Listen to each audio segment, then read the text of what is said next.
good evening, and welcome to tonight's event here at Homestead Miami Speedway down here in Florida. It's myself, Josh Crane, up in the booth for the 11th round of 12. That's right, the final playoff round before the finale here with Major Monsivice up in the booth for this race here. It's the 11th race of the Garage Shop College Cup Series, and it has been quite the season, Major, in these Gen 4 cars as we go to all these different tracks. It's been very enjoyable to see these drivers compete in a little bit of a unique arena this summer.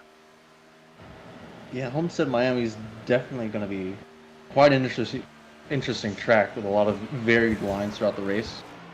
It's going to be especially hard because it's just it's just pretty easy to get so close to those walls and just get so right up against them and just like lose so much time.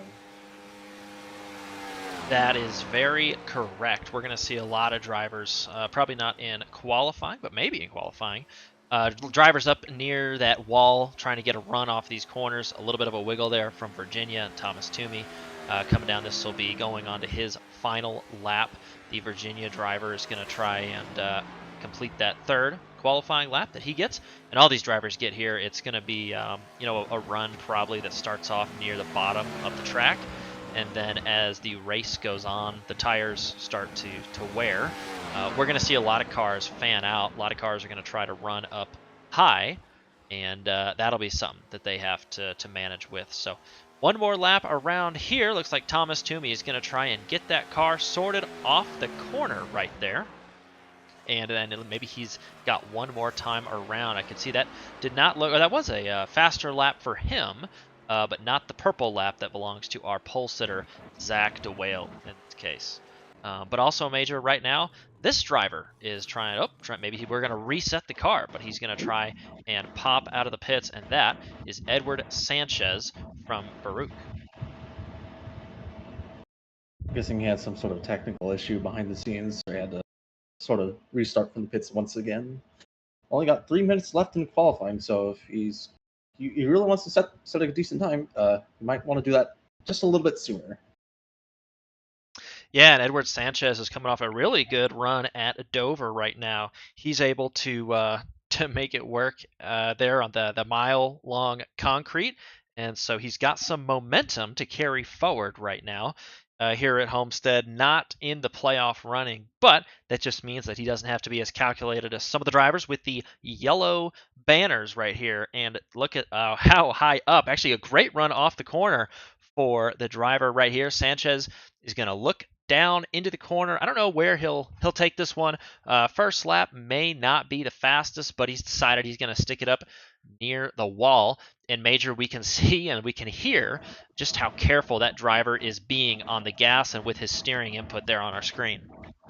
Yeah, these things tend to get a little bit rough again on throttle with just how much horsepower these things have. What do they have? Like 900 horsepower, and they rev all the way up to the moon, like 9,700 RPM. These things are beasts to be reckoned with. They are. It is a lot of car to try and get around this track. You can see that high line. I don't know if that's the answer, but we'll learn here as we get a little bit more pressure in the tires for Sanchez and Baruch. Ooh, big wiggle up off the corner. You can see him working that wheel there on your screen. Last lap was a 33.281. We'll have to see if he can improve this time. You can hear the car and the driver roll into the corner, gingerly pick up the throttle on the way out, and that's going to be a theme all night long. These drivers are going to have to manage that because it is so easy to lose that car on exit. And Major, look at that, up to 8th position with a 33.0.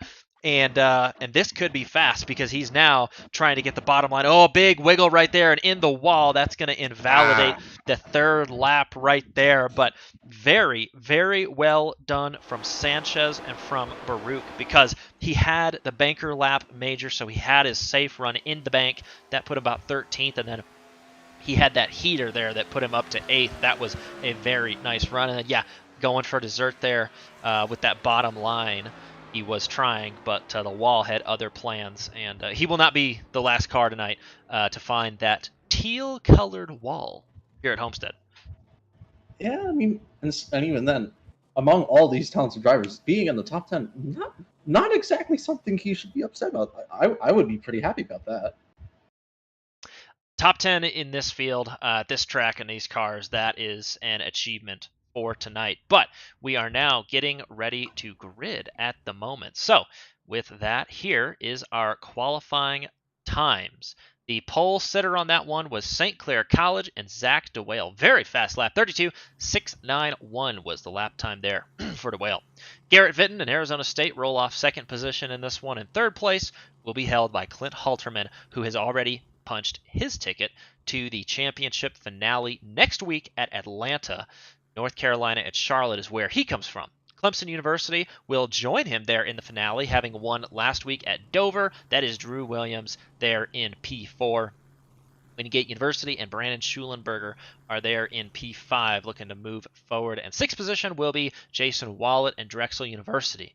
Clemson University and Nick Stockner with a very good time, just 0.3 off the leader is Stockner in that seventh position. And then we watched as Edward Sanchez and Baruch College put that car in eighth position on the grid. Matthew Nordberg and the Wolfpack from North Carolina State, they will start in ninth position, and Austin DeLong will start 10th. Jake Cummings from Wingate University will roll off 11th, and the Virginia Cavaliers start 12th via Thomas Toomey. 13th position goes to Timothy Wilms, again from Drexel University, and Brad Daniels from Robert Morris. He's got an opportunity to make something happen here tonight from 14th position. Andrew Burrell from Clemson University will start 15th, and 16th position we'll see Matthew Morton from Ohio State University, one of the best regular season performances we've seen, but not yet in the playoffs. And so we will have to see if Matthew Morton and the Buckeyes can charge forward. 17th position and 18th position there is Esteban Munoz from Florida International University, and Panther Esports driver making a return major to this one tonight. So it is all to play for these drivers. There's going to be a lot going on as we get on this track. There's a lot of grooves here at Homestead. We will surely go ahead and fan out. Will be very exciting. Yeah, and we got to keep an eye on those lines. Again, those are going to change very easily over the course of the race. How the tires tend to wear out throughout the entire race.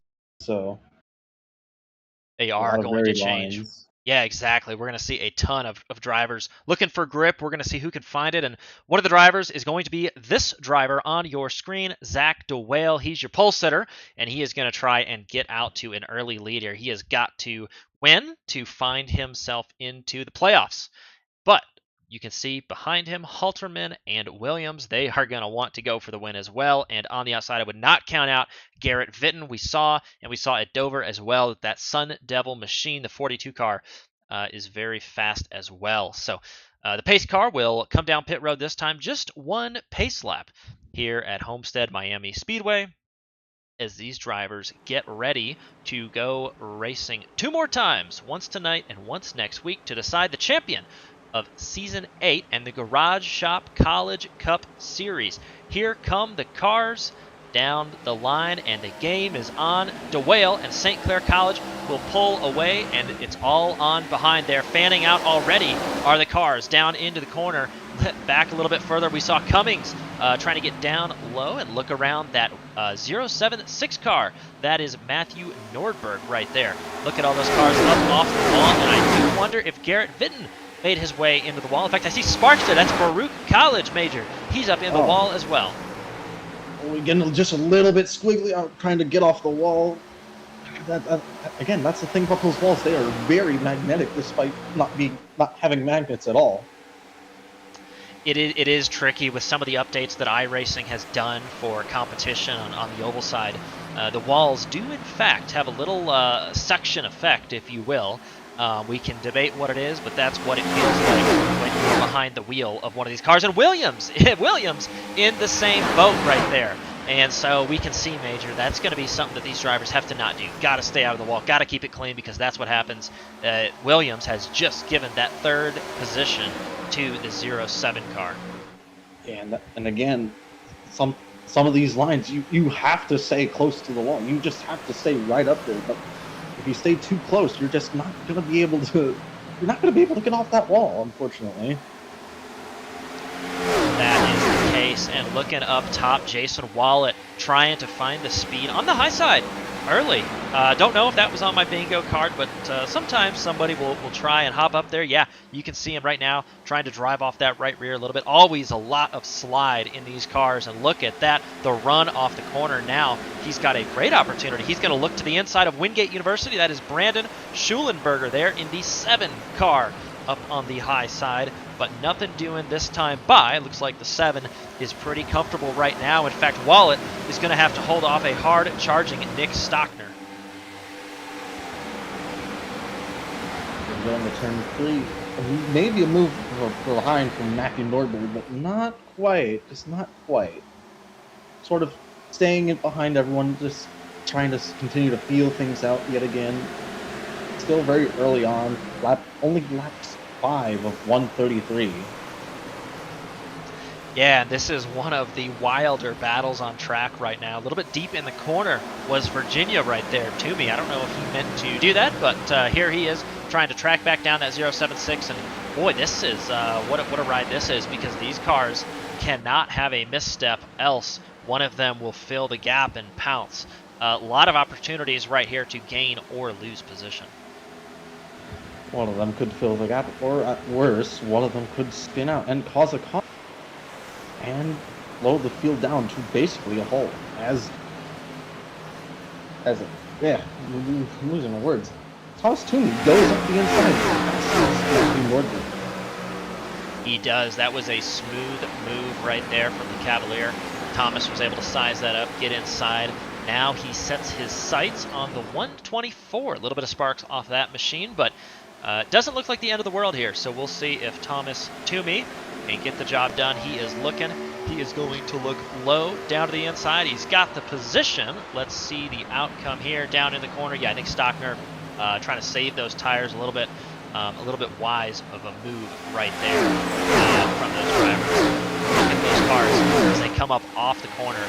So tricky to hold those cars off the wall but get the maximum speed out of the corner.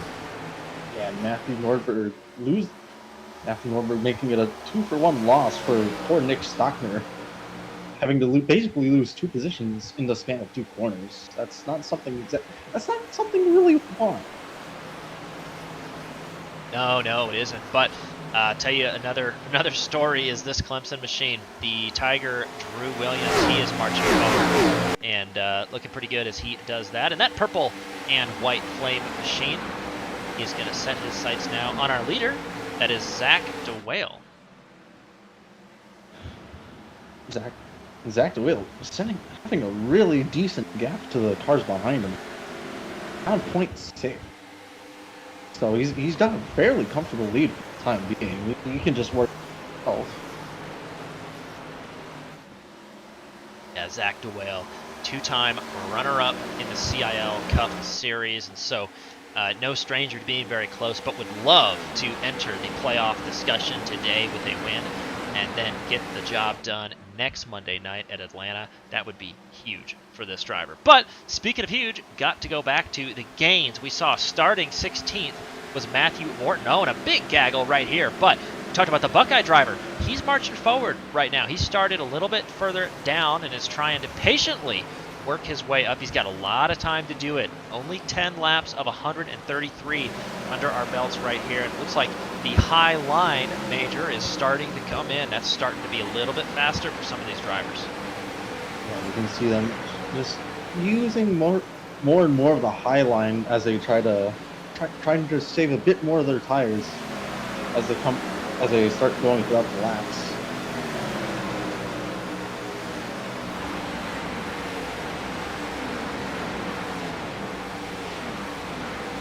All these drivers doing a pretty good job to get spread out, to race cleanly together. I think that's what makes this track very fun. Homestead, Miami, we try not to overuse tracks here in the Collegiate iRacing League, but Homestead is very common because it is so much fun to race, to watch the cars, drivers competing.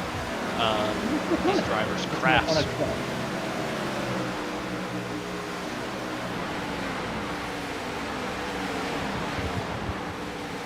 Back up at the front, though, that gap is shrinking just a little bit. 0-2, not as alone as he once was as we look back off of that machine.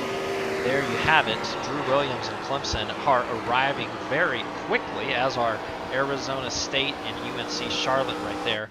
Those drivers are trying to get up, and this could be very exciting very soon. Yeah, and Drew Williams definitely shortening that gap quite a sizable bit. Though, will his game plan be to pass Zachary DeWale on the at some point, or will he just stick behind him and just try and save a little bit more of his tires before they eventually have to pick the new set of rubbers? Yeah, we'll see. I don't know. I mean, we've seen a lot of Drew Williams and Halterman all season long. Neither driver have really been content to relax and hang out. But I'll tell you, a driver right there who did not make the playoff cut but is approaching is Garrett Fitton. That driver has got some speed in that Ford Taurus tonight, and he is trying to get the job done in a very good opportunity that he's got here. And he's definitely keeping to the two drivers up front, so he's definitely looking well enough into contention, possibly a spot in the playoff for next round. That could be back up at the front. Zach DeWale continuing to try and march forward. We'll keep an eye on that gap as we see Thomas Toomey also trying to sneak forward, get the job done here, and work around that Wingate machine. But good on Thomas Toomey, has moved up a little bit. He was behind the 076 that you see just in the back of your screen. That's Matthew Nordberg, and made the pass around there, also around the other Clemson car. Oh, Sparks into turn 3, and there you have it. So these drivers continuing to still enjoy that low line right now.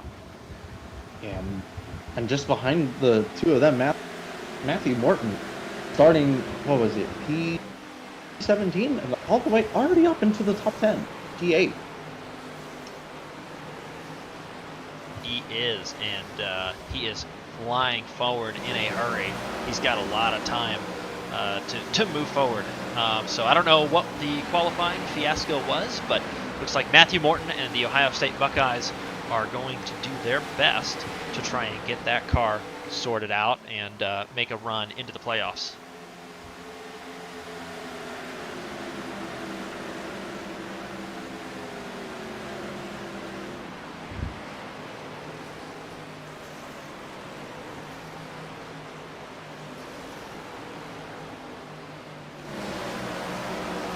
Back up at the front. I think the battle, Major, is finally on. The 23 is going to look to the inside of DeWale, and I think the speed is going to be there on the outside. So Drew Williams trying to get the job done on the low side, but look at the run that St. Clair gets off the corner. He's clear. He's clear by half a car length, and by the time they get to the corner, he's got a whole car between them right there.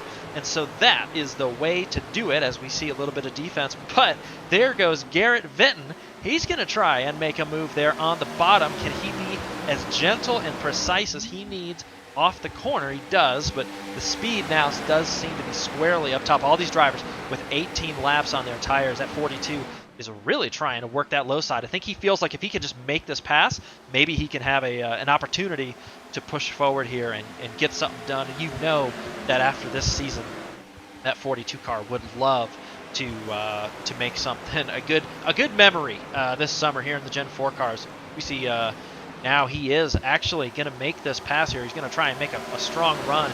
23 was pretty high up right there. I don't know if that was part of the plan for Drew Williams, but down in the corner, is it a slide job from the 42? The Sun Devils are going to look low. They are clear for the moment, but will it stick off the corner? That's the tricky part here at Homestead, and I don't think so. Back they come, and there they are, bumper to bumper, Major, as they cross the line. Yeah, I don't think the Clemson machine really factored in having to both fight and defend for first place so far. So it's definitely a lot closer. As the Clemson machine just makes the pass on the outside and goes on the high line, will he be able to hold a position? So far, yes. Yeah, it is all on right here. Both these drivers, and now this is a 4-car battle. Clint Halterman and North Carolina at Charlotte have arrived in this group. the leader has been displaced. So that is Clemson up at the front, but right now Garrett Vitten is trying to get the job done on the bottom side. He is using those tires, so he has decided that he is going to try and make this happen. But after narrowly missing the playoff cut line by 1 point and a performance at Dover, a lot of pace at Dover, but just couldn't make it to pit road last week as we saw, Major. I think Vitten has really decided that he is going to go for gold in this one right here, and why wouldn't you? That's the biggest race that he's got going on. So everybody playing their own game right here. Drivers want to get in the championship. Drivers want to get in victory lane at the end of this race, and it's producing a very fun little motor car race here. 20 laps into this one. Yeah, and as we can already see, it's definitely the start of a battle between the lines. Vitten and Halterman trying to bide their time on the lower line. Meanwhile, Andrew Williams and Zachary DeWill fighting for their life on the high line, just trying to see which line can be faster. That's exactly what these drivers are trying to sort out. See on the timing tower, it's less of a gap and more of a blanket, just who will have the advantage off the corner. Right now, Clint Halterman is trying to work under Zach DeWill. And, man, Zach DeWill, he shot out to a lead right there, but I wonder if that used up a little bit more car than he wanted, because nothing wrong right now. Third place is not a bad spot to be, just a couple Definitely cars not, behind no. the leader, but can be a little bit tricky. Yeah, and again, those lines tend to affect the tires very differently. Low line, while it's a bit slower, sure, it's probably gonna save you a bit more tire than, let's say, the high line or maybe even a middle line. As we can see, Garrett Vitten just narrowly trying to see if he can make a move on the inside of Andrew Williams. Can he? He's going for it. He's going for it. Can he make the move? Yes, he can. But can the move stick? And yes, it does. Vitten now leading this race. Garrett Vitten and the Arizona Sun Devils lead the first lap of this Homestead Miami race. It was lap 24 there as these drivers begin lap 25, and now the 42 in the defensive position. He is going to save his tires as the 23 tries to apply the same trick to get by on the low side. What a good bit of driving from these two here, and we've seen this with Williams and Halterman, but now we're going to see it with Williams and Vitten. Speaking of Halterman, there he is, trying to get the job done on the bottom. Big wiggle from the 0-2, and St. Clair will find themselves in 4th position. And so a lot of shaking up going on for these drivers here. A lot of good passing on the inside, as we can very clearly see that the outside line might not be able to work it as well as it used to, let's say, 25 laps ago.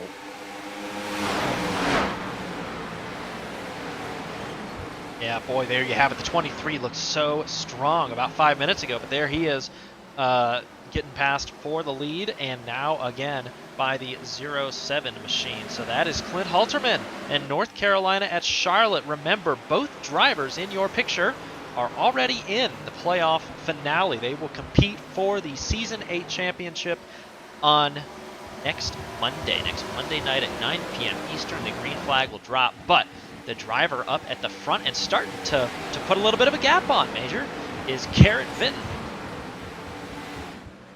Garrett Vitten just narrowly making a bit more and more of a gap, as now he's got that bunch of clean air right in front of him.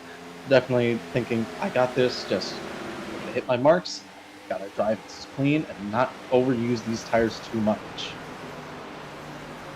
That's exactly what he's got to do. Another driver who has been doing that is about to make another pass. That's a 13 car of the Ohio State Buckeyes. Matthew Morton has been slowly moving his way forward, trying to maintain as much as he can. A little bit of a shiver and a move there from Matthew Nordberg in the NC State car, but 13 and the Buckeyes are trying to march forward again and try and get sorted out if they can get around. But I think he's running his race pretty patiently. I didn't know how fast he would try and march forward, how aggressive the Buckeyes would be in this one. But looks like they're really taking their time.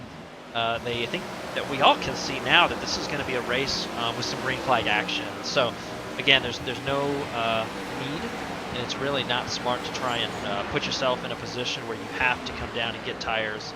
He's just managing the race car, managing the race. He's got the ability, Major, to do that even as he carries speed up the field. Yeah, he's just right on the bumper of Matthew. And again, going back to the mention of green flag runs, the field is definitely spread out. So I think the possibilities of cautions are slowly but surely dwindling. But you know, never say never in these kinds of sports, as accidents can always tend to happen. As Matthew Morton tries to go for a move on the outside, but he's just not able to pull it off just yet. Yeah, a bit of a kerfuffle right there. The 076 looked like he was leaving the wall open, basically, and then you saw that hole close at the last minute. I don't know if we'll have anything to say about that, but yeah, if I'm Matthew Morton, I'm a little bit surprised and probably not thrilled at that outcome right there, because Matthew Morton did. He got a great run off the corner and then had to get put in the wall a little bit there with the 076. They're going to try again this time darting to the inside. Is it a slide job? Oh yeah, there's not much there. He got to the inside. 13 trying to maintain, but the 076 really not able to stick. And here come the cars down pit road, including our leader. The Arizona State Sun Devils come down pit road. And so it looks like lap 30 or so is just about how far these drivers want to get on their tires and fuel. Yeah, and the tire wear especially not looking all that great.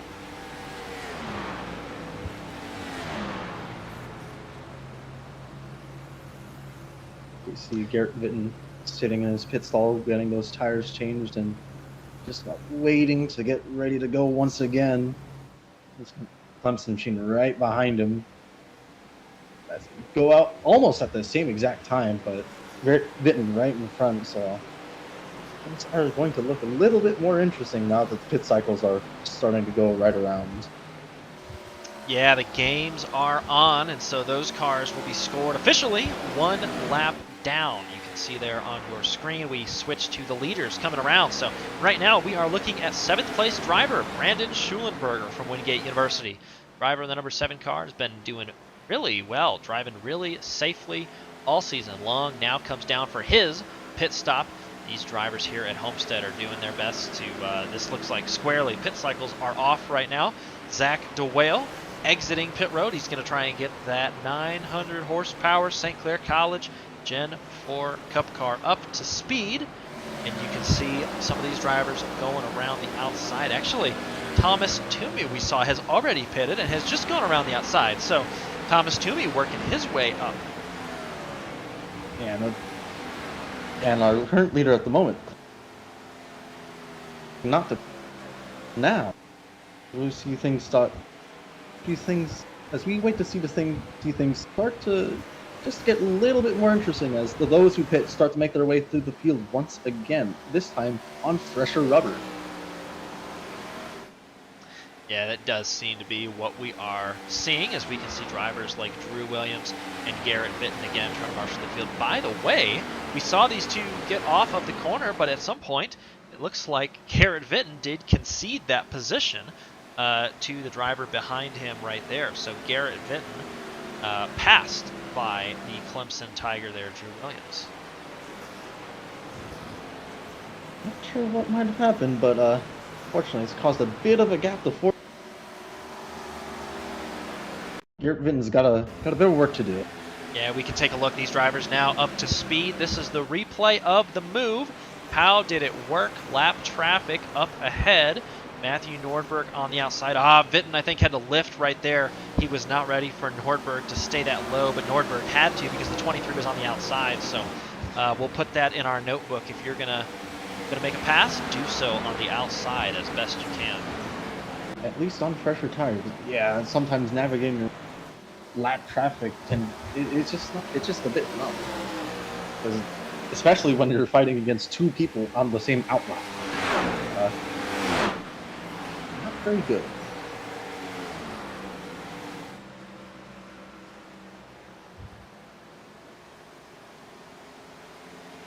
Yeah, a lot of these students having to use patience to get up towards the front, but the driver who has not come down right now, in fact you can see the gaps on your screen, so down to about 7th position. Andrew Burrell, the last car who has not pit yet.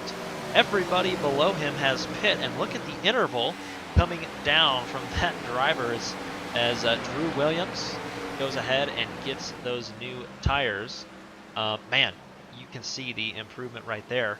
Back down to the 33s, where other drivers are not so quick right now. Edward Sanchez up in the 35, so talking about maybe a second and a half per lap, Major, are what these tires are doing. That's only about a 30-second lap. It might only be a 30-second lap, but on quick cars like these, tire degradation means everything, because that's costing you valuable time you could be used to catching someone else or just driving faster than other people on the track.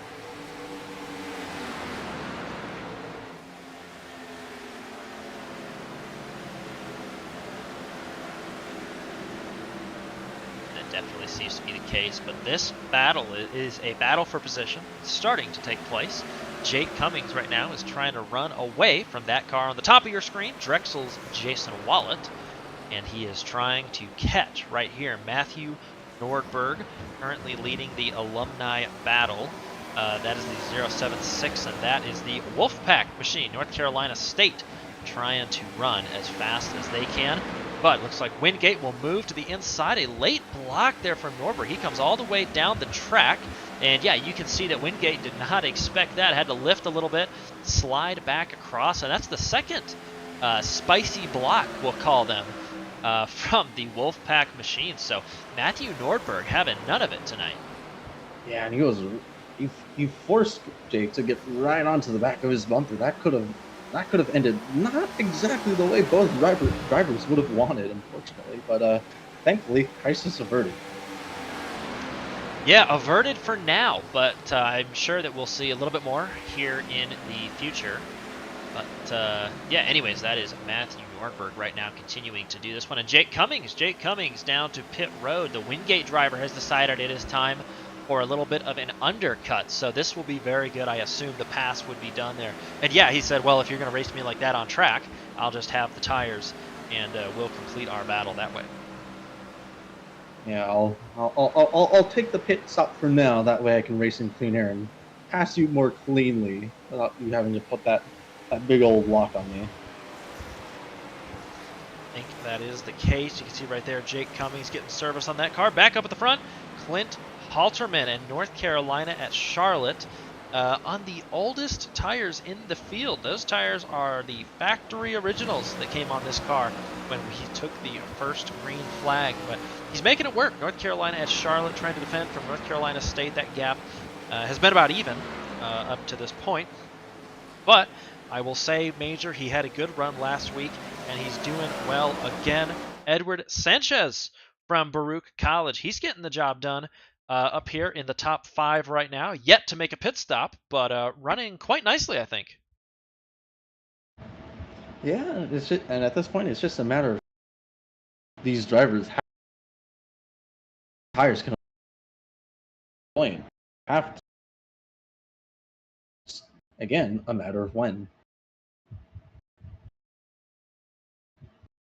Yeah, great shot of Edward right there, trying to float that car in, trying to roll the center, and then trying to come back off the banking, keep that Gen 4 car and all 900 horsepower as straight as possible as he gets down off the corner. That's going to be very important for that driver to make the most of his opportunity here, because again, these cars are very tricky. Oh, and it is time for the pit stop for Baruch. Here he comes down pit road. And so the pit cycles, if you can still call it a cycle, I'm not sure if we're all on different strategies or if this is the longest pit cycle I've seen, Major, but down he comes, and that is the 26 machine getting full service. And here he will go pull into the pits, and that will be Clint Halterman right behind, and that is the leader on pit road. So it's definitely looking a lot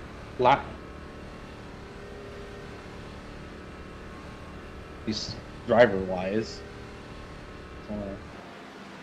We'll see how that plays out in future stints for the rest of these drivers as they try to fight back for their positions that they lost during these pit cycles. And new leader right now, Jason Wallet, Drexel University. So I'm looking at the timer. I see Drew Williams, the first driver of the pit cycle. So Drexel University, the first car who has not pit, and right there, the 76 will finally concede. So coming down pit road, we'll see how this shakes out. But this will complete our cycle of pit stops. But that is a lap lead for Drexel University and for Jason Wallet. One lap led. That's a decent note as he decides to come down for the pit stop and change into a new 7-letter. Now he has to fight through all that traffic yet again. I say yet again. I mean, well, he has to do it at first. Now he's got to do it again after his second pit stop.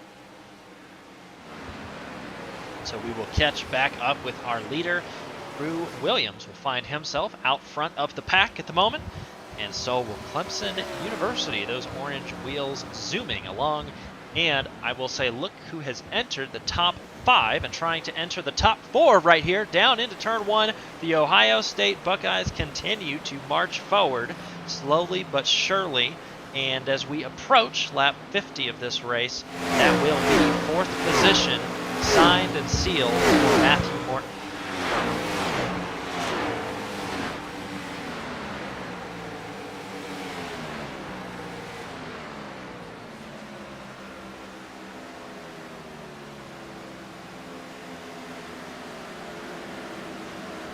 Looking back ahead, we'll see if Garrett Vinton has anything to say about this gap. He did pit a little bit sooner, and Arizona State is now trying to see if they can catch that Clemson car. But this is what he sees out of his windshield, Garrett Vinton. No stream tonight. That 42 is trying to catch down that 23 Clemson Tiger car and Drew Williams, and he would love to win this race. Vinton would, after the issues at Dover and just missing the cut line there by 1 point. So would be a great feather in the cap. And wow, what a run down into the corner. That 42 car is on a mission right now. Absolutely. And again, after last round at Dover, he's probably looking here saying, all right, this is my chance to make up for that accident on pit lane, or trying to get to the pit lane, as he just very slowly but surely narrows that gap between him and Williams.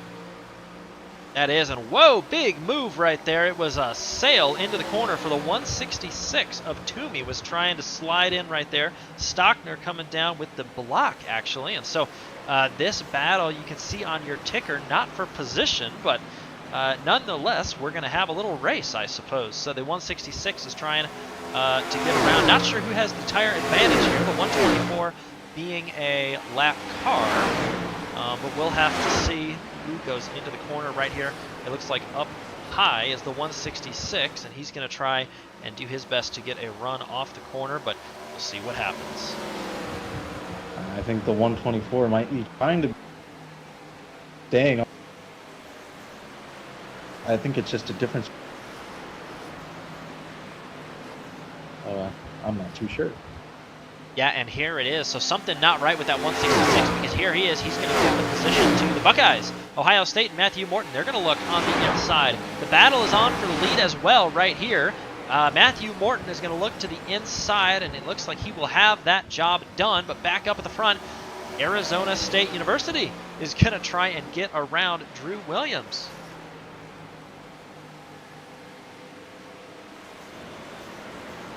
And you see Garrett Vinton trying again. I think is get enough speed to make that move on the. But will he try to get enough speed on the going into the 3? Yes, so far not quite.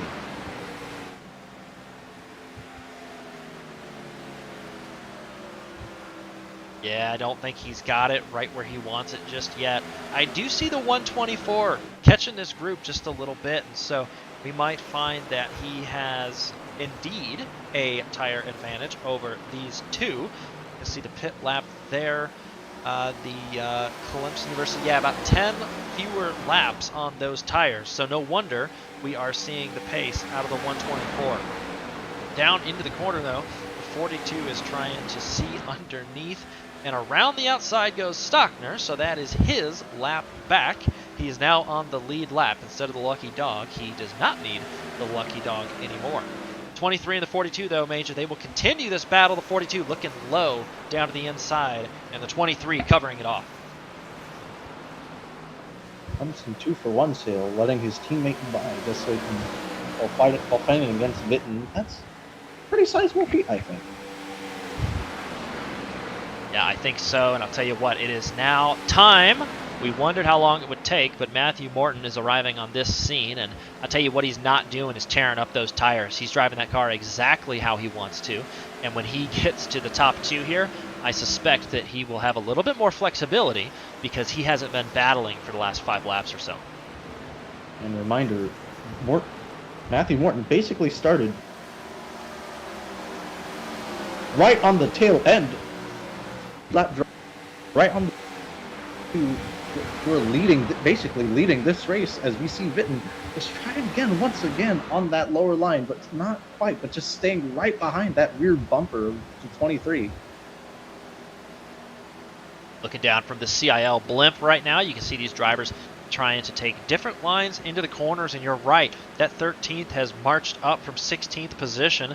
Now a little bit defensive is the 42, and look at these cars, all taking different lines, all having a little bit of slip off the corner, a big wiggle from the 42. That's not going to help the case. And as we go down into turn 3, the 13 has an opportunity. He's going to look low, and what is the result? We get to the middle of the corner, a little bit of an advantage to the 13 car, but I don't know if that move is going to stick. A big run off the corner for the 42. Now that comes to Machine, just seeing those 2 cars fight behind him, and he's wondering, do I have to fight off both of them, or am I going to have to fight off one of them? Not something exactly you want seeing in your rear mirror, as the 13 just gets right to the back of his the 23's bumper. Just not quite being able to make a move. Yeah, there's your answer. I think he's going to have to fight that 13 car, and that 13 car is looking pretty good right now up around the outside. He has saved a lot of his equipment, and yeah, that 42 car looks low, but I think right there, big sparks from a couple drivers, and that is not what the 23 needed. So down to the inside, can it be done? Around the outside, big sweeping lunge from that Ohio State car. He will come off that banking. He will have a run right here. Does he go to the inside? Yes. Down to the inside, Major, and we are looking for a slide job into 3. Very narrowly missing the bumper of Andrew Williams. The 13 going onto the inside, making the pass and making it stick. New leader of the race, number 13, Matthew Morton.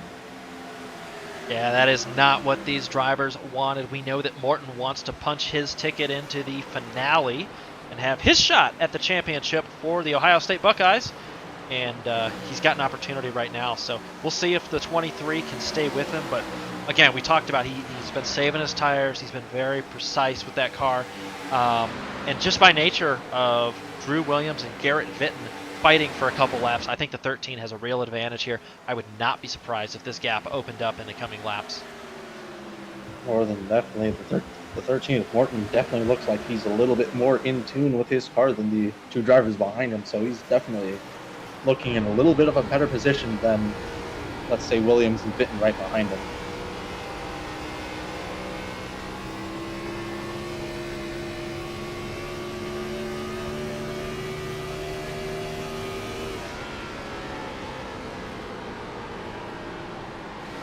Riding on board the JR automation engineer, Drew Williams. He would love to just reel that Buckeye machine in, but not the case right now. Easier said than done. But it's still on in the mid-pack. Here's a battle. Clint Halterman tries to get around Brandon Schulenberger there in that 7 car, but he's got Andrew Burrell behind him, who's trying to get by on fresh tires right there. The 07 car in that, we'll call it the playoff paint scheme, Major, right there in the 07 and the 7. They are trying to battle their way forward, and it looks like Clint had to lift or back out of that a little bit. But I'll tell you who loves this is the 02 right there, St. Clair College, holding on to that 5th position, and they really want to be 5th as this race progresses. Yeah, this 4-way fight for P5 definitely looking a bit more interesting as we see 07 the Clint Halterman shoot throughout the outside line, just trying Just trying to see if he can make it stick on the outside of the O2. Can he make it done with the speed? Yes, he can. Passing the O2 on the outside. That is exactly, and now we can ride on board with Brandon Schulenberger, who will want to have an opportunity to do the same, get around that 0-2 machine. But yeah, a little bit tricky off the corner right there, a little bit defensive, but all fair from DeWale. And we did say earlier that Zach DeWale would love to be up front, get that win as well. But some of these drivers having to make sure that they keep their cars in one piece. Only just now, Major, are we approaching... Oh, big wiggle from Brandon right there as he tried to get by the 0-2. I was going to say approaching halfway of this race. Yeah, the 07 just working that outside line, just trying to see if he can make it stick. Yes, he can, as the 02 and I think the 166 in front of him just begin diving into the pits.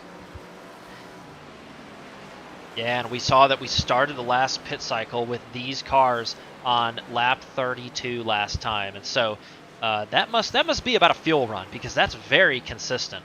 And so yeah, lap 32, here we go for these cars. It's now lap 65, and I do wonder if this would come down to a fuel race, because then you could say, well, maybe Major about lap 90 we would see these cars back on track, and then you'd say you know, a pit stop 30 laps later or 35 laps later, maybe lap 120, 125 or so, since it does seem to be a lap or two more than 30 laps is a fuel window in these cars. So does somebody want to start lifting a little bit, save, try and get to the end without a pit stop? That would be very interesting to see if these drivers decide to do that.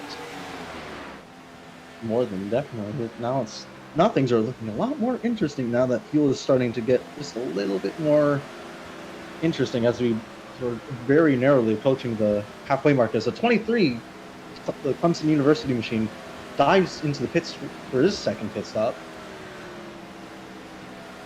That's correct. All these drivers coming in now. Brandon Schulenberger and Wingate as well. Matthew Morton staying out. Garrett Vitton staying out. And the last driver to pit last time was, or one of them, excuse me, was Clint Halterman in North Carolina at Charlotte. That driver not coming in at this point. So it's going to all shake up again here. Very exciting.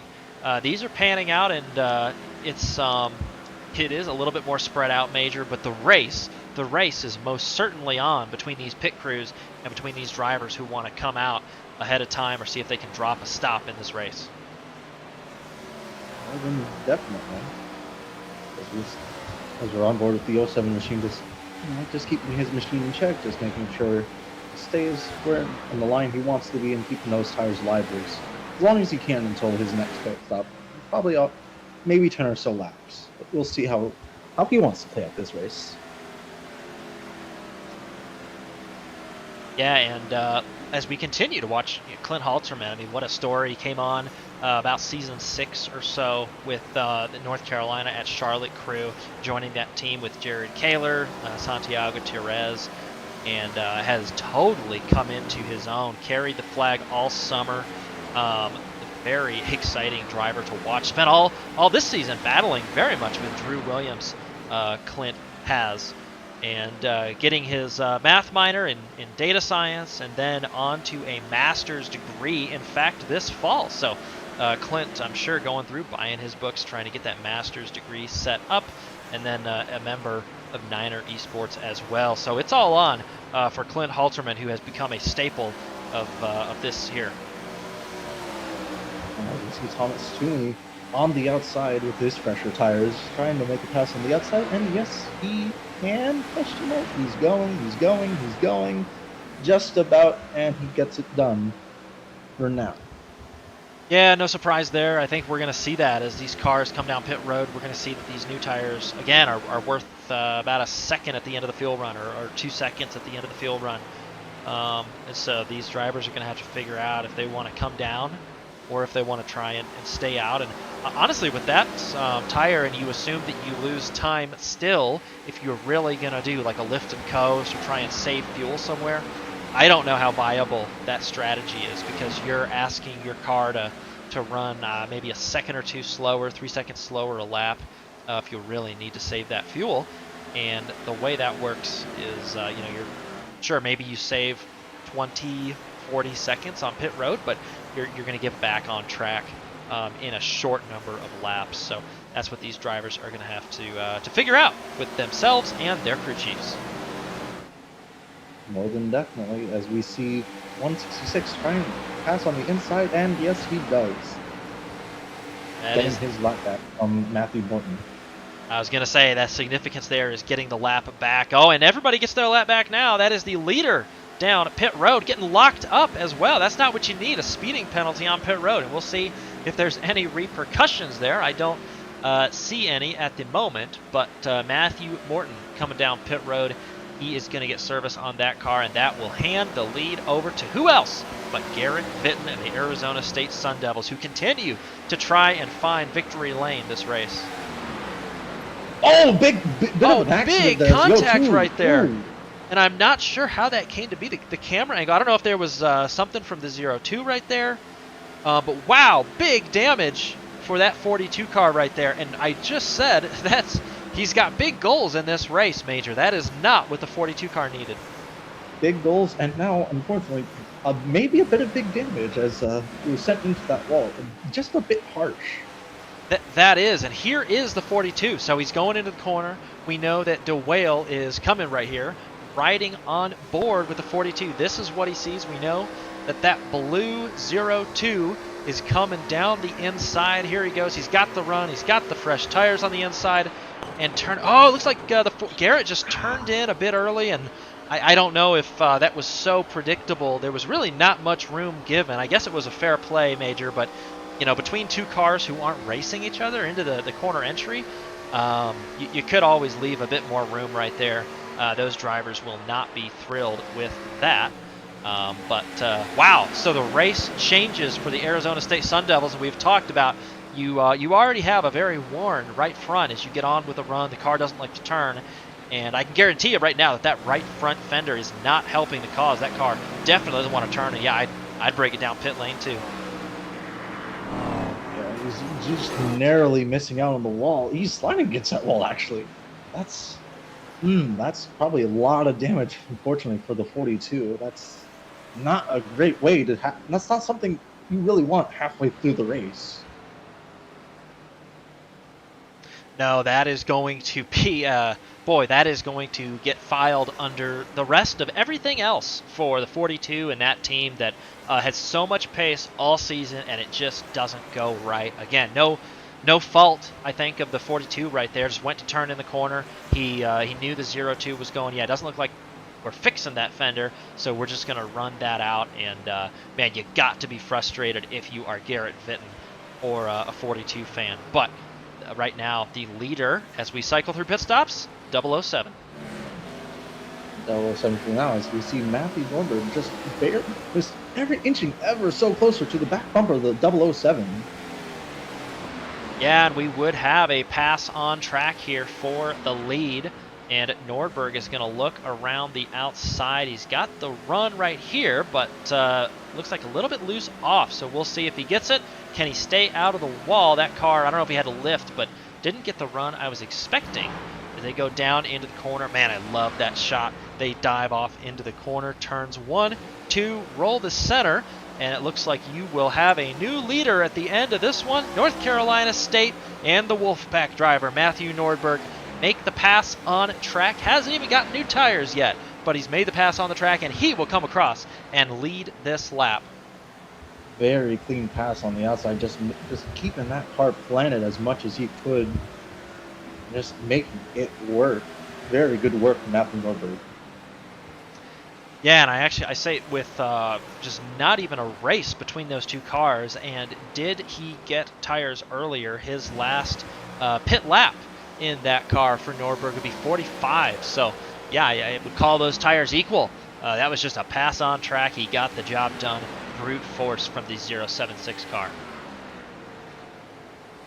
Tires just about equal. So that then means it's going to be a battle of who pits first. That will be the battle. And here's another one for the 5th position. Clemson University making their way around the University of Virginia. Drew Williams getting around at Thomas Toomey. And those two drivers are getting gets sorted out. That's another pass on track, and suddenly, as we cross the halfway point, Major, things are starting to heat up as these cars get on different pit cycles, they get on different strategies, and we're starting to see everybody's hand play out. A lot of factors coming into play halfway through the race as we're on lap 80 of 1:33, just about, I think, a little over a fourth to go. That 13 car, Matthew Morton, continues to be on a march right there. The Buckeye from Ohio State has, we talk about staples and people who have solidified their place, but coming on in the summer and making a great run right there is Matthew Morton, the finance major from Ohio State, and just leaving nothing to the imagination in terms of speed anytime he gets on the track. You can see him on Twitter. He's all over the iRacing community, and no surprise here that it is very convenient that that school in Ohio has that driver in their stable, Major, because he makes them proud just about every time he gets behind that wheel.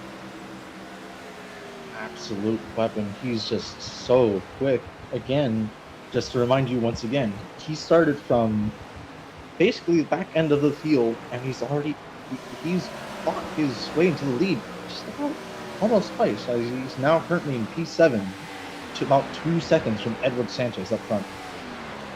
He has, and in fact, Edward Sanchez just got passed by Thomas Toomey. I don't know if Edward has pit yet at this point, so is he? Maybe not, because he's got that handful of wheel as he gets off the corner right there. But Baruch is trying to get that car sorted out, and you can see that Virginia's gone, and Ohio State coming. That gap is closing, but very good run right now for Baruch College. And by the way, Major, we talk about the undercut. It is real, because Ohio State University was leading, and they are now effectively behind Clemson and Virginia. That Drew Williams car in 4th position, and just behind him, Thomas Toomey. But right here, we see the battle. Matthew Morton going to sneak by on the inside. Yeah, nothing to do there when you've got such a difference in tires here at Homestead Speedway. Yeah, it was just overall just a very quick and clean pass. Thank you very much. I will take that and go. As Matthew Morton now sets his sights on Thomas Toomey right in front of him. Is setting those sights indeed. That gap about half a second. We'll keep an eye on it. But what a sight to see up front. Matthew Nordberg has come up and brought that Wolfpack machine to the point for now. We'll see if he can find victory lane. I don't know what his pit schedule is. See if he has made his pit stop yet, but right now having a good time out front, leading the race and leading the group as well. Really did put that pass on Cummings and then has not looked back. But we can see right here that Matthew Morton is coming to get that Virginia car.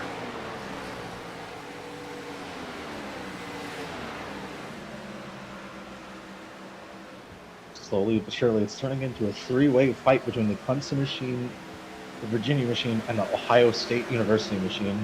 So they slowly but surely narrow the gaps between one another. It's going to look very interesting come next few laps. Yeah, and here you go, Ohio State trying to look off the corner. He's going to see if he can get around that Virginia car. Got a little bit of an opportunity here, but again, doesn't need to push anything, and we have seen a little bit of spice from Toomey, so we don't want, he doesn't want to lose any fenders on that race car. We saw what happened to Garrett Vitton right there. He's going to try and stay low, and Toomey defending to the inside in trouble. Toomey turns himself across the bumper of Morton. Morton was there squarely, and there you have it. We wondered how it was going to go, and Halterman sideways. That will have implications as that driver is trying to get that car turned back around. But there you have it. And yeah, a little bit of damage to the 0-7 right there. And wow, here we are under our first caution of the night. It took us 88 laps to get here. And we'll look at the replay, Major, but I don't know how much there is to say. I think that was just a case of just a bit too hard of a defense as they come over around on the front stretch. Thomas Toomey just trying to squeeze the 13 as much as possible, and unfortunately just turning himself on the quarter panel, and just collecting that wall and just giving himself just a bit too much damage now. As we see the 07 slide past, quite literally. That is exactly, we saw the 07 there, but here you go. So down in the corner, Matthew Morton just trying to run down and, yeah, just driving down to the apron. There you go. Just not much to say there. I think that Toomey thought he was clear, or he could, keep that car in front, but this is not the next-gen car, and any contact generally goes in favor of the car behind right there. So I'll tell you what is on right now is full pit stops. And this, remember, we were kind of 3/4 of the way through that pit window, if you recall, Major. This is going to shake everything up. So right now, St. Clair College is scored on a leaderboard. All these cars are going to try and get off pit road. First one up on the left side, Jax, is Clemson University. But the race off pit road is Matthew Nordberg. And, well, you know what? I take it back. It looks like did Jake Cummings get that sorted out? So Jake Cummings will be your new leader. Damn, they just swarmed out of the pit lane like flies. Oh, just huge group of 5 right there next to each other. Very clean and quick pit stops for all these drivers. Yeah, and while that goes on, we can have a look here at Clint Halterman. Was trying to mind his business. We can ride on board. Here was the incident up in front.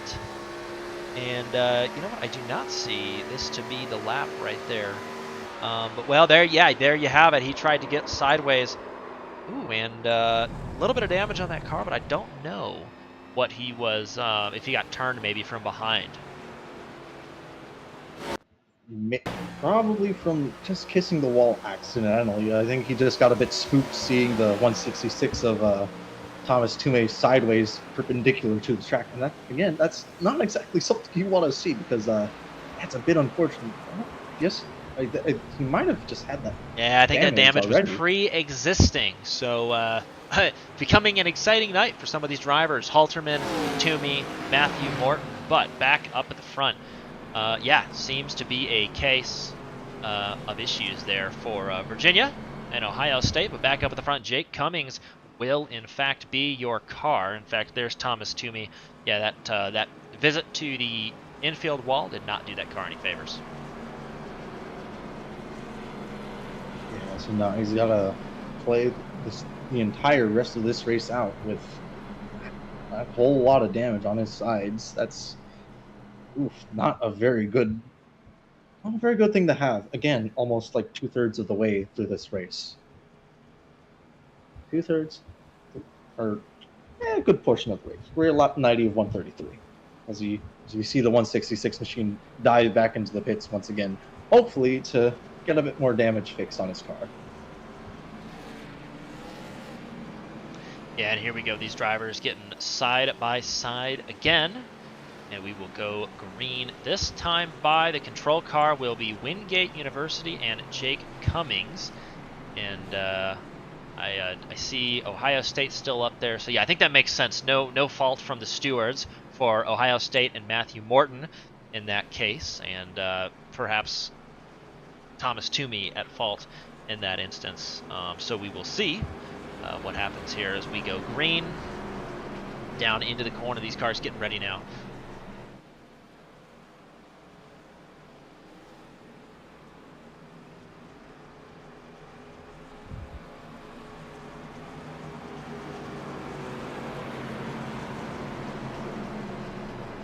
Watching these drivers bunch up into 3 and 4, getting ready to slowly but surely make their way across that restart zone. The also fabled Geico restart zone, as I believe the eNASCAR folks like to call it.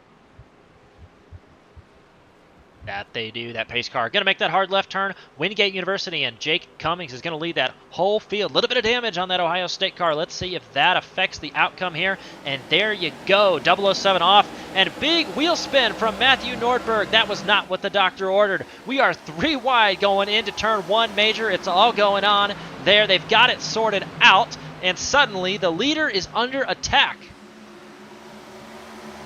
Yeah, again, those new tires putting everyone on the same playing field as they all start scrambling and fighting each other just for the same position on track, maybe getting a bit ahead of themselves as we start to see the cars start spreading out just a tiny bit as we go on to lap 93. Yeah, and those fresh tires. So now we flip the script a little bit. The defensive line is low. Jake Cummings wants that low line. He's going to keep the 23 back there, and it's working, at least for this corner. But the 23 trying to get a run off the corner. Will it be enough? They are bumper to bumper, air dam to air dam, down into turn 3, and the position goes to the 23. But 007 trying to come back. Jake is going to look to the inside, and a big wiggle from the 23 right there. And Clemson is now the pick, actually, because Matthew Morton is coming through, and he's trying to get the job done on the inside. Quickly, we can look back at this battle, and it is St. Clair College trying to get away from North Carolina State. You can see all these cars coming up off the corner, and Matthew Morton sliding a little bit. That'll give room back to Cummings. Wingate and Cummings on the outside now, trying to defend that second position, and Drew Williams knows this is his chance to get away. Yeah, when those two start fighting, it's a very good opportunity. Okay, time to put in some clean laps while these two probably use up just a bit more tires than they want to. The 13 of Matthew Morton just passes the 007 on the inside and just cleanly takes second place. He does, and Zach DeWale right now is very focused on getting up ahead. Look at this move. Nordberg down to the bottom. He's trying to look out his mirror, and he is trying to see how he can get to that Wingate car. Meanwhile, you can see up ahead, Ohio State now has their sights set on the lead, but it's all going on in the mid-pack right here in the top 10. Everybody is orange on the timing tower. Brandon Schulenberger is slow on the inside. Clint Halterman coming back right now, and Jason Wallet, Drexel University, right place, right time. He's going to try and make a move there on the Wolfpack machine. Yeah, once again, things are starting to spread out just a little bit as the tires start to get just a bit of wear on them. That doesn't make anything less exciting as we go on to lap 37. Lap 36, my bad. No, lap 37. Yeah, those laps continue to tick off, but I'll tell you what, Andrew Williams marching out front right now, and the 13 does need to get this win right here if he's going to solidify himself in the championship finale. So he's got to get up to the 23. He's got plenty of time to do it, but with that pit stop right there, everybody on the same plane, we know that it's about 30 laps, Major, and there's more than 30 laps left in this race, so there's going to be one more pit stop to go, and these drivers are going to have to figure out, do they want to cut that run in half, or do they want to bank on a late race caution? Because if you get trapped a lap down, that is your race over at this stage in competition. Yeah, and at that point, it's just a bit of a gamble as we see 02 creeping up on the inside, the 007, and he makes that pass stick. He does sneak underneath right there. So the battle between Wingate and North Carolina State is re-engaged, and 02 makes his way down the track. You can see right there, Jake Cummings trying to hold off that hard-charging Wolfpack car. Looking back, that's all he sees right there. And a little bit of a wiggle right there. A little wiggle from both cars, actually, as they try and accelerate all the way down the backstretch. Sparks we see, but doesn't matter, and here we go. 02 is trying to make their move, so Zach DeWale and St. Clair College is trying to make the move on 13, and that is the Buckeye machine of Matthew Morton. And a little bit behind them, Edward Sanchez and Jason Wallet fighting for position as Edward Sanchez just narrowly makes the move, but Jason Wallet might have the run coming off turn 2. Yeah, some drivers would hop up a groove and slam the door, but these drivers giving a lot of respect to each other. A little bit of wiggle right there as they come down the backstretch into turn 3. It looks like Baruch really does have the advantage right now. Edward Sanchez able to complete that pass, or I think it is completed for the time being. This group right here trying to run away from that 7 car you saw in your shot. That was Schulenberger, but Matthew Nordberg trying to defend on the low side And can Baruch College and Edward Sanchez get working around the outside? Here we go. The 76 is looking low, Major. Can he get the pass on the inside? He's got his nose there. He's got his nose, but will he be able to make the pass? They're about side by side going into 3, but still side by side. We're not really. They're close. They're close. They're right there. They're gonna make it 3 wide on the front stretch. Jason Wallett's still there. They're still almost basically 3 wide going into turn 1. They are 3 wide going into turn 1. The battle for the lead is on. Matthew Morton's taking it, but we are still 3 wide. In this case now 2 by 2 as these drivers try and get sorted out. Ohio State and Clemson continue to battle up front. Drew Williams side by side are these Gen 4 drivers very close together. They're leaning on each other, just a cushion of air between those cars for the lead. This time by, it's Clemson University and Drew Williams, but here they go, and it's the 13 on the bottom. Can he get the advantage? The 23 and Drew Williams, he's going to try and cross over and turns. The 13 is around. 23 and the yellow flag is out. The 23 has turned him. We will catch up with that battle for the mid-pack, but there is a headline, and that should be a fault of the 23. So there he goes, the 23, and where does Matthew Morton and Ohio State gather their car up? We are looking on the timing tower.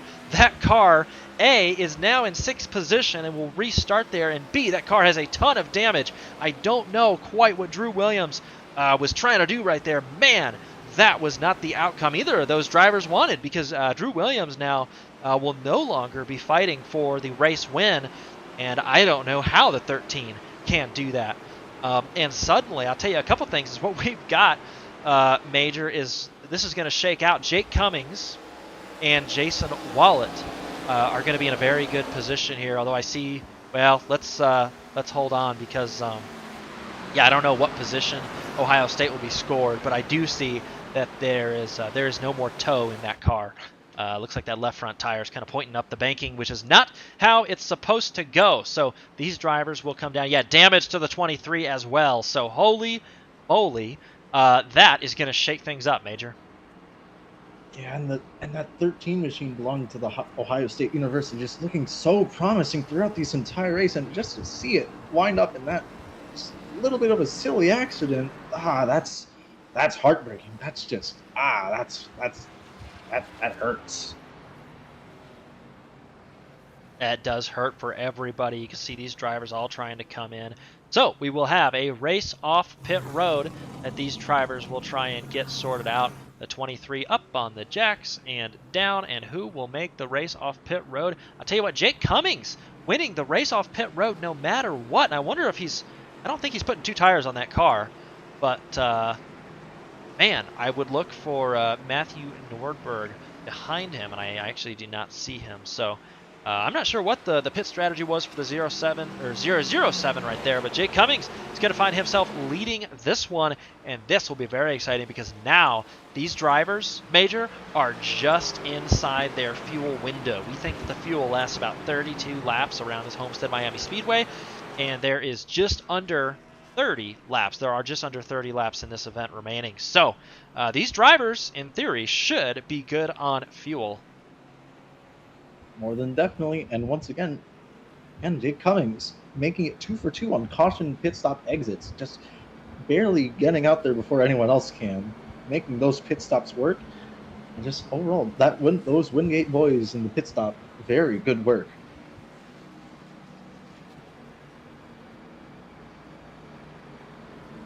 Yeah, that was indeed. Would expect the 23 drop back, but we will have to see right here. So as we go ahead, I'll tell you who's looking pretty good is the 76. And yeah, I think there you go, the 23 giving those spots back.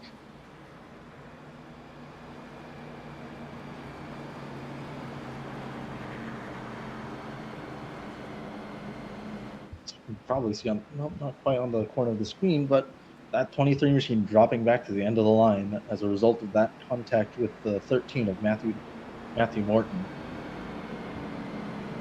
Yeah, it does. So we will take a very small amount of time to run through the field here while they are all calmly pacing around since it's about to be a hornet's nest. But your leader right now, after that yellow, Jake Cummings. Jason Wallet will find himself in Drexel University in second place. Clint Halterman will find himself in third place, followed by Edward Sanchez and Nick Stockner from Clemson to round out the top 5. Austin DeLong and Andrew Burrell will be 6th and 7th, followed by RMU and Robert Morris's Bradley Daniels. Matt Norberg we saw, but I don't know if he had a hang-up in a pit stop or what, but all the way down to 9th after that is Matthew Nordberg. These cars getting side-by-side queued up, so we will be going green next time by. Garrett Vitten there on your screen. That driver and the Sun Devil crew in 10th position right now after an up-and-down race. Zach DeWale, St. Clair College in 11th, and then Brandon Schulenberger, that 7 car that we discussed there in 12th position or so.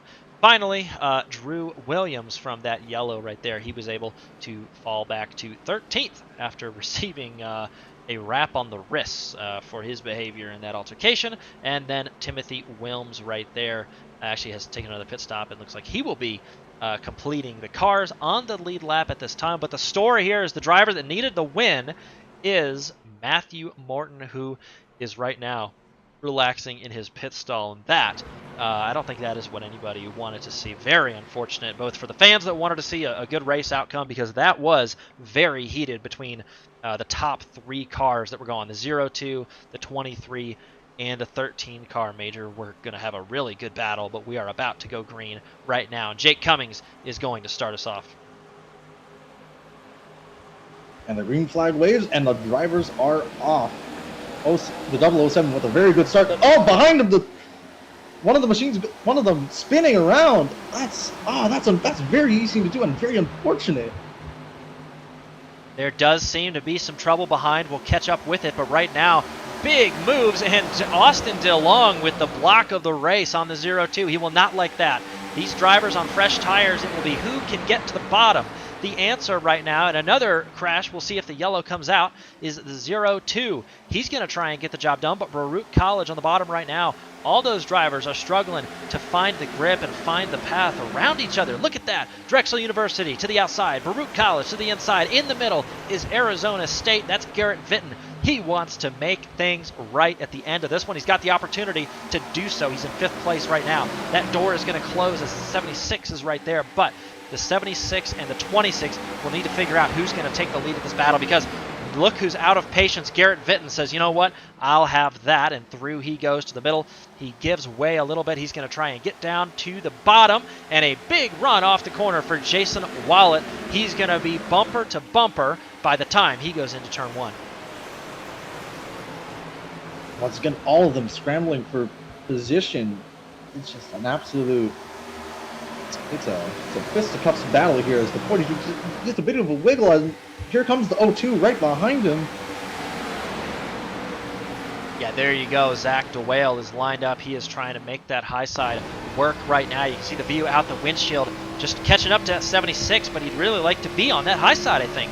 It's been working pretty well up there. He spends a lot of time up there, especially even in these opening laps. Now, through the center, can it be done? He's going to have to get out of the gas maybe a little bit sooner than he wanted. Arizona State University trying to catch up right there. All these cars trying to get off the corner. A big wiggle right there. Looks like Drew Williams trying to do the crossover again. Didn't work out last time, but he's going to try it again off turn 2 to get back up to the front of these cars, and he's got his work cut out for him there. But back up at the front, I'll tell you what is going on is Jake Cummings flying away right now along with Clint Halterman.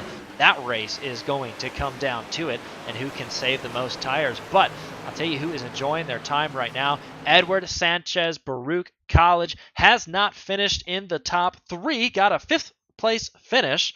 Very good. Best CIL performance for that Baruch College team and for Sanchez last week at Dover. And can he turn on the momentum right here at the end of the season, Major? That would be awesome if he could finish this in 3rd place.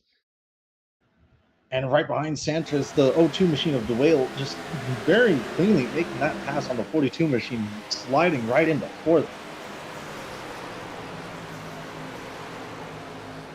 Yeah, it seems to be the case, and actually too much damage on that Ohio State car because that car is out, as you see on your screen, so that is not what that team wanted, and Ohio State will not be, looks like, in the playoffs in Season 8. Devastating for that team and very unfortunate. One of the fastest drivers that we have seen all season long.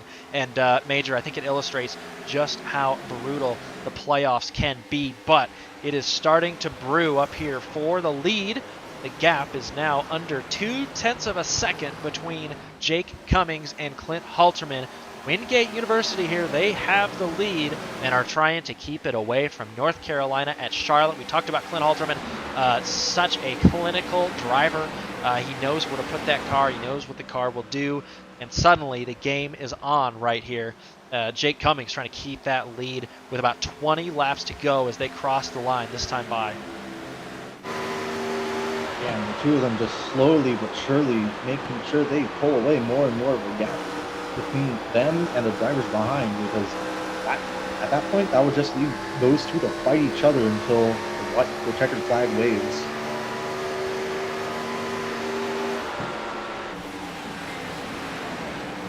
Yeah, getting away from the rest of the pack is right, because it is a hornet's nest down at the rest of the pack.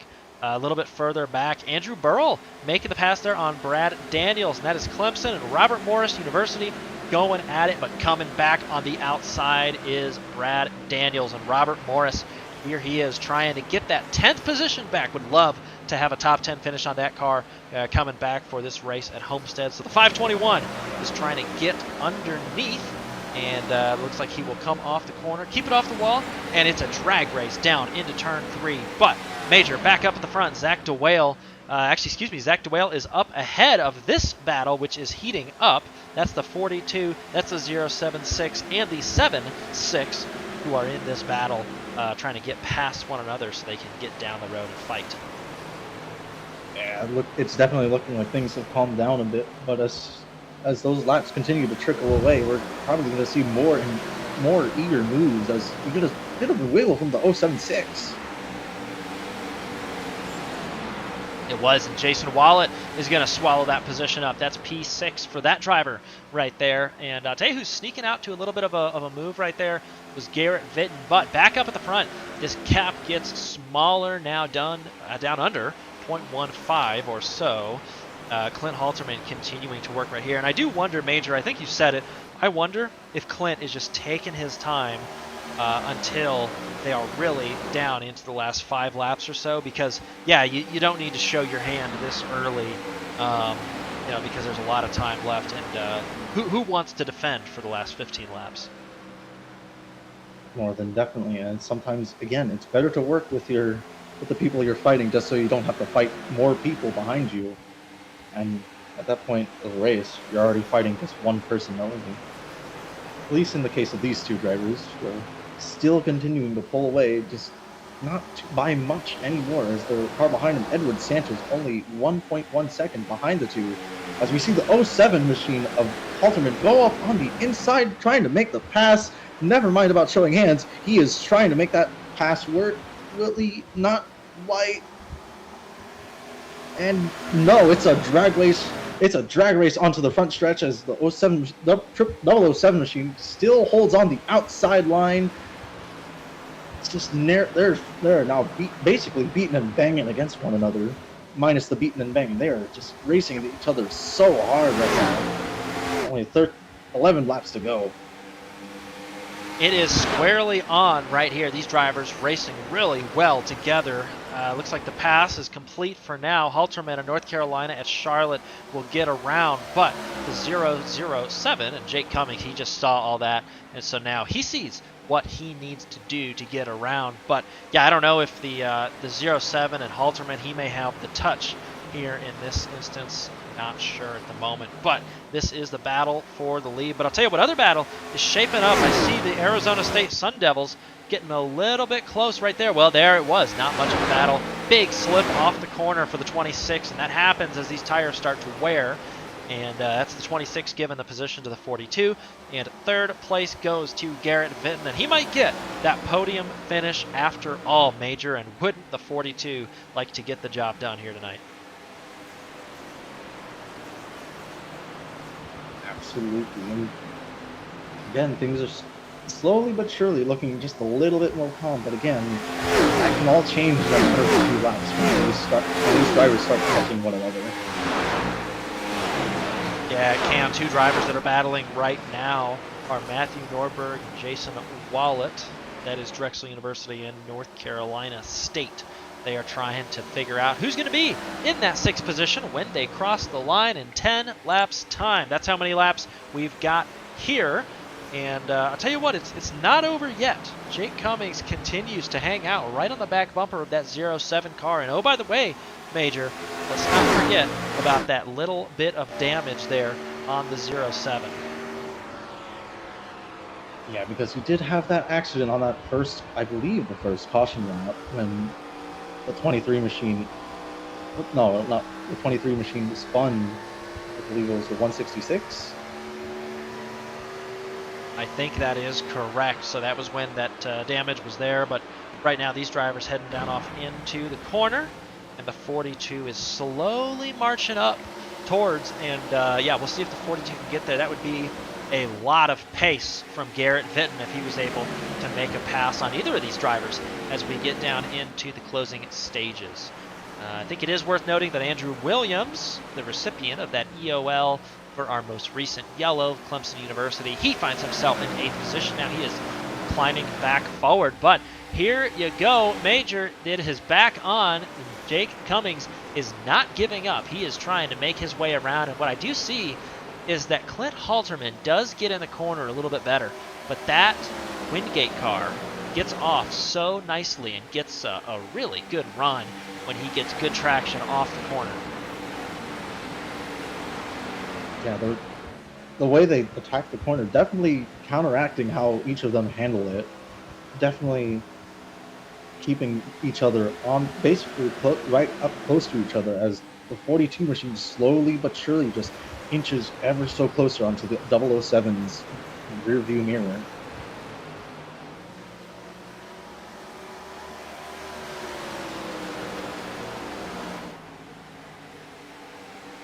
All 3 cars in your screen knowing they have a shot at a win, depending on some pretty exciting circumstances. But Cummings right now has to get back car length or 2 up to the 07 there. That is Halterman in that playoff paint scheme.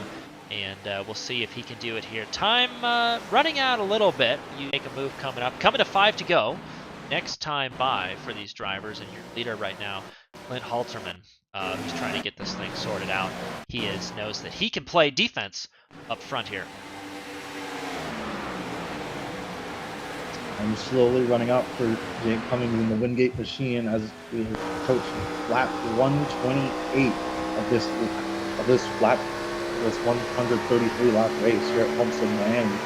Time is running out, and once again, Garrett Vinton just slowly but surely making sure he can just stay right behind these two, because if he knows these two fight each other out, he will probably have the much better tires than these two, and he can probably make the move on both of them and sneak in his win here at Homestead.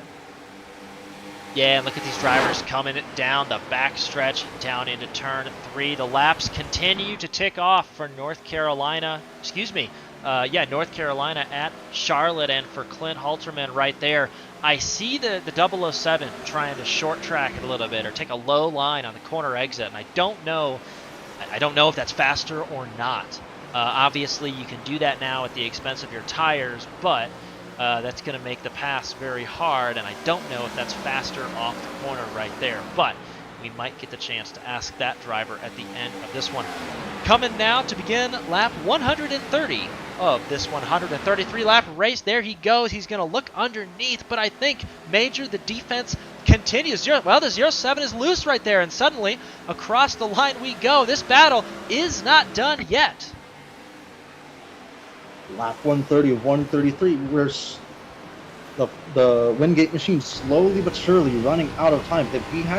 If he needs to make a move, he has to make it now. Otherwise, the 07 machine right in front of him, belonging to Clint Halterman, he's gonna be the one that picks the win here at Homestead. I'm not sure Jake Cummings wants that exactly. No, Jake Cummings looking low right now, and the 07 knows this. The 07 is defending low.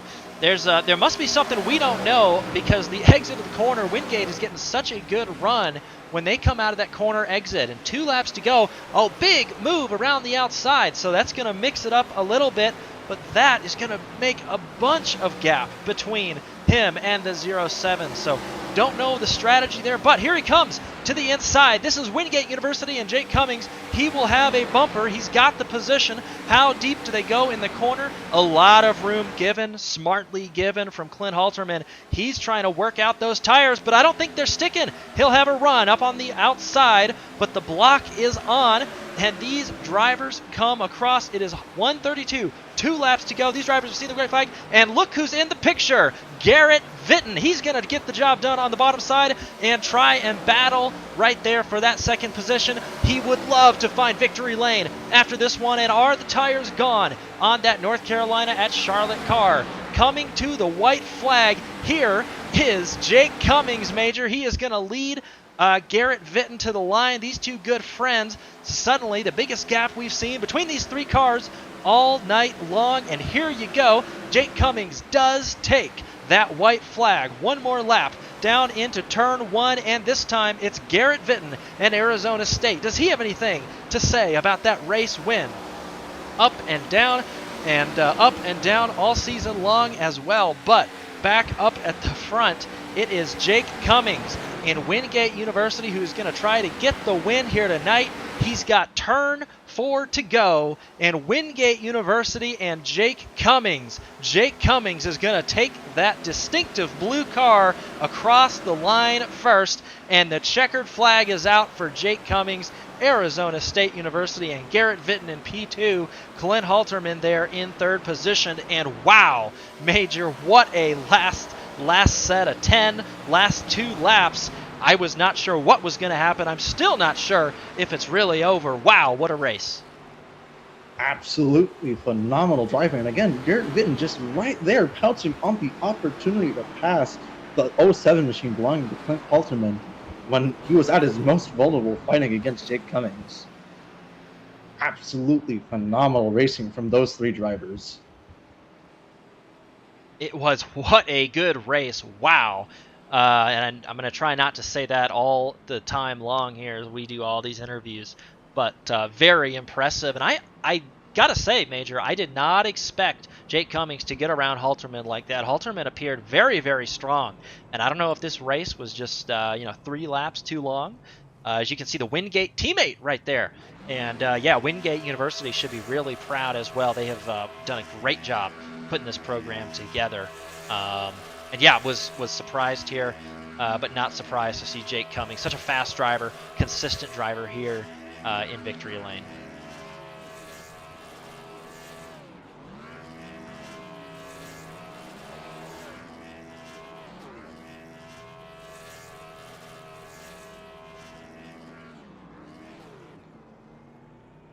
Taking all his time to burn it down, and who wouldn't? Honestly, such a fun way to go. But man, getting the job done on the outside. Wingate University able to make that pass right there. And I don't know what else can we say about that. Here we can watch it one more time. This was the pass, Major, down in for the lead. Yeah, you can see he's just got his nose right on the inside of the corner. He's just there. He's sticking it there. Basically got his car glued right on the inside, and he just has enough speed just to make that pass stick. He did. He made it stick, and he just got the job done. There was a little bit of tomfoolery coming out of turn 2, cars darting around, and we did actually see a couple opportunities where it looked like he was maybe a bit loose right here, so he gave up a ton of time right here. Got that car slowed in the corner. Oh, and you could hear back in the gas very, very early. And I actually think maybe that Halterman as well was a little bit slow to the gas, but those 2 things set it up right there. So we'll get to ask Halterman what his take was on that. But here was the pass down in the corner. And yeah, we'll say power moves only. They're just put it on the bottom side and drove away. Jake Cummings with the win tonight.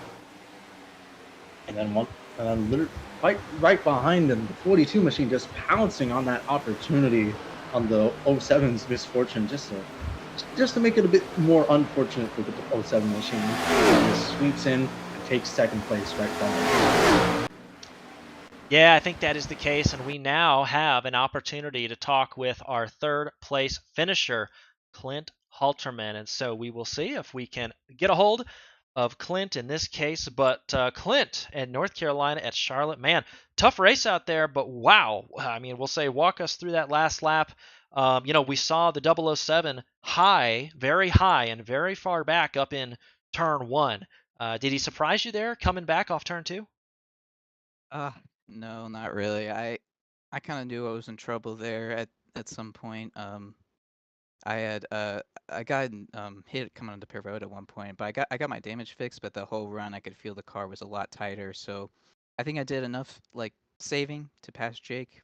But then eventually the car was so tight that I just burned up my right front, and then I was pushing too hard to keep it behind me. But I was thinking there about like 10 to go. I was like, maybe I want a caution here because I feel like equal tires might be my best bet because I knew I was in trouble there because I just couldn't turn anymore. But yeah, he made a great move coming off the corner, going high, and they just got to my inside, and it was over from there. Because I just, if if I could turn a little bit better, we could have battled a little bit, but I've used up my stuff, and that was that. He drove a great race, so congrats to him.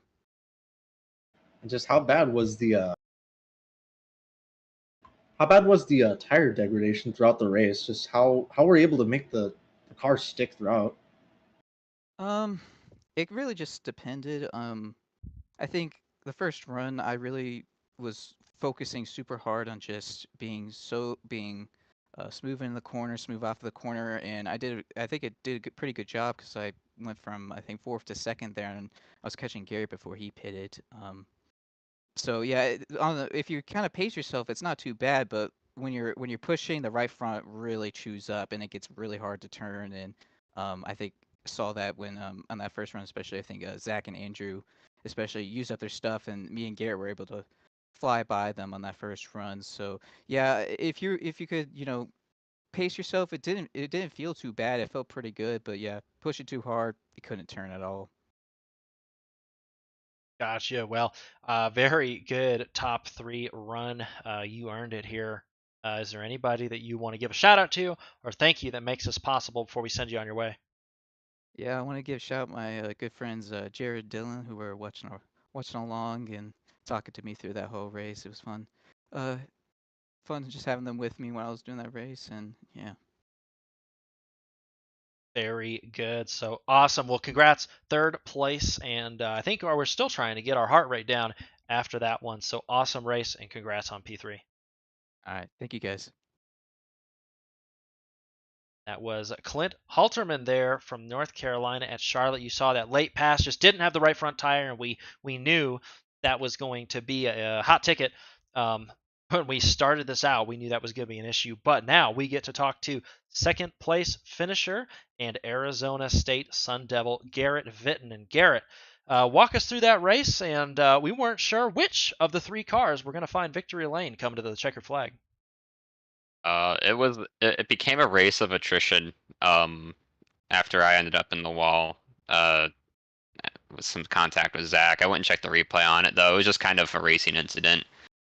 But yeah, that put me in the back of the field. Caution came out, which was lucky. Got to get my damage fixed, and then just kind of saved some tires and ended up being able to come out with a P2. So uh, really happy for Jake too.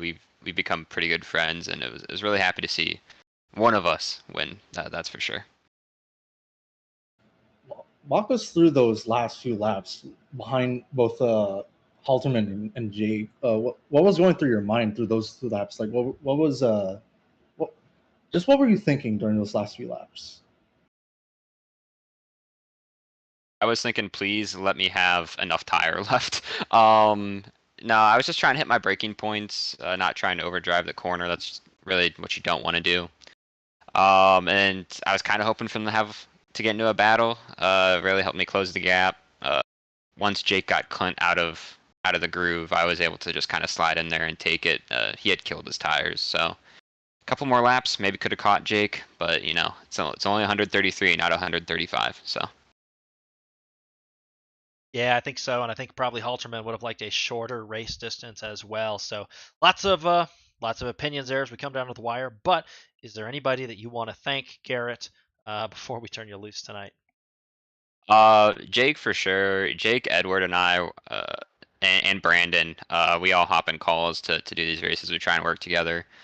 Connor, Levy, he hasn't been able to make the past few, but him being my teammate, got to shout out him. My mom was actually here, watching, so that was nice. I know you're upset that I wasn't streaming, so I apologize. Uh, oh, and one thing, my last name is pronounced Viton, not Vitten. Well, we will add that to the commentator's Yeah. notebook, and Viton it is. But I'll tell you what, that is a law of the universe that your best finishes always come when you're not streaming, when you're not promoting. They just they go there. But luckily, we caught it all on camera here. The last 2 laps, we were glued to it.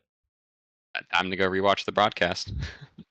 There you go. Well, thank you and congratulations, Garrett Viton, Arizona State University, second place finish, and Garrett, really well earned and a blast to watch. Congrats. Thank you, Josh. Thank you, Major. Have a good rest of your evening.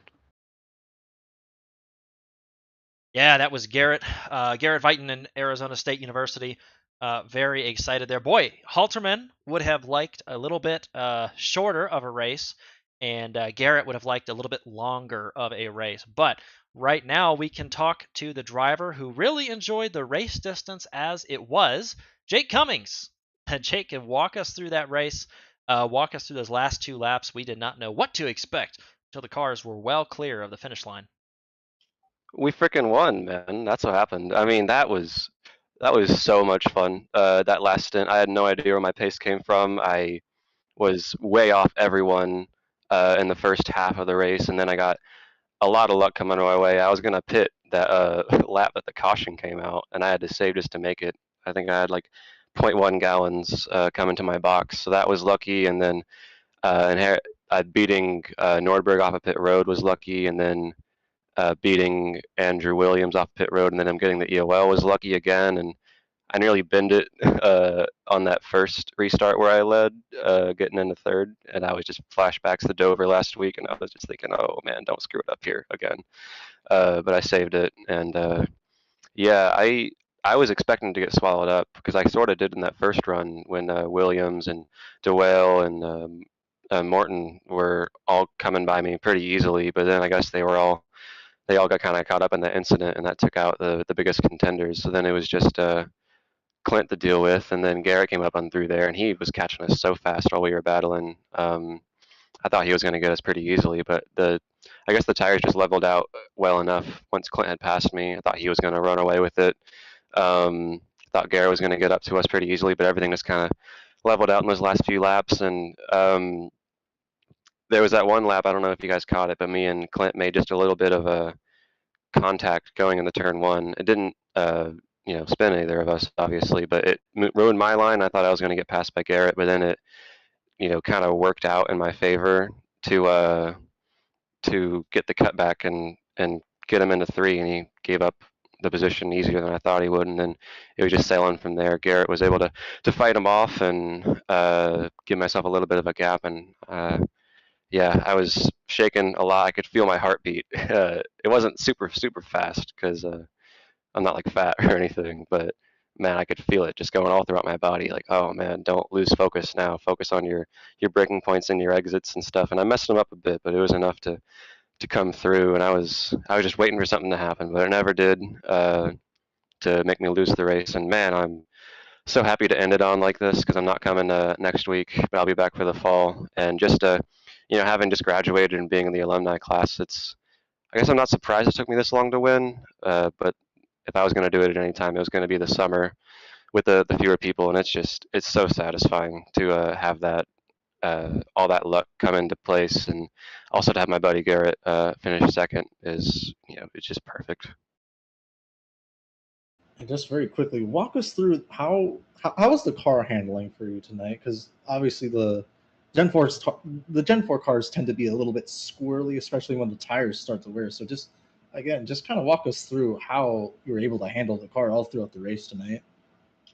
Honestly, man, that is the understatement of the century right there. Because these cars are a huge handle compared to the next gens in a lot of ways. But it's just sort of, it's kind of like with any car. You get used to the limits of it, and once you figure it out, you can just kind of approach that limit and kind of feel out where you're going to be on corner exit. Am I going to get loose here, or am I going to be able to plan it? And the more you drive with it, the more comfortable you get with it, and then at that point, it honestly feels good once you get it down. The car felt terrible the first run, and even into the second run didn't feel very great, but it felt super planted that last green flag stint, and it just sort of I had kind of I was doing a line. I was trying to copy Matthew Morton because he's really good, and it wasn't working so much for me. I was wearing the tires out too much. I wasn't getting the runs off the corners I needed, so I started to do a much lower entry and keep it down on the white line to then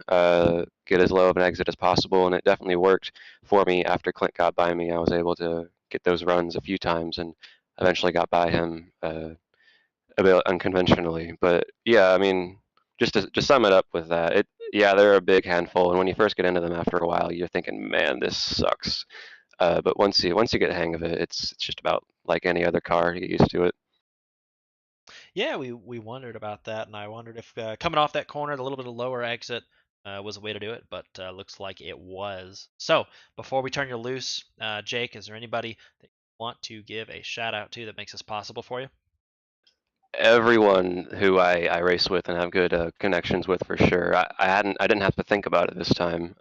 Usually guys leave me a bit speechless on that answer, but I mean I'm looking at the stream now. Wingate Esports, our first win for them in any capacity, which has been great. And Brandon's been a lot of fun to work together with, and he got involved in that incident, but he was doing really good before then. And Garrett, we're really good buddies, and with him finishing second, that was great. And I think he kind of knew that when he was battling with Clint, that he was helping me out as well a bit. And if he could get to me, then great. But if not, then 1-2 finish in either order is great for us. And also, yeah, so Wingate Esports, it's my grandma's birthday today, actually. So I guess thanks, Grandma. And yeah, I guess that's about it. Just all my friends and everyone seemed really happy for me. A lot of good banner, and yeah, I'm just looking forward to riding this high for a good while now. Well, that is phenomenal, and you should. You've earned it. We talk routinely on the broadcast. You have been around for a minute now, and well earned, of course, on the win here. First for yourself, Jake. First for Wingate. Congratulations. So enjoy the remainder of your evening. Don't party too hard. Thank you, man.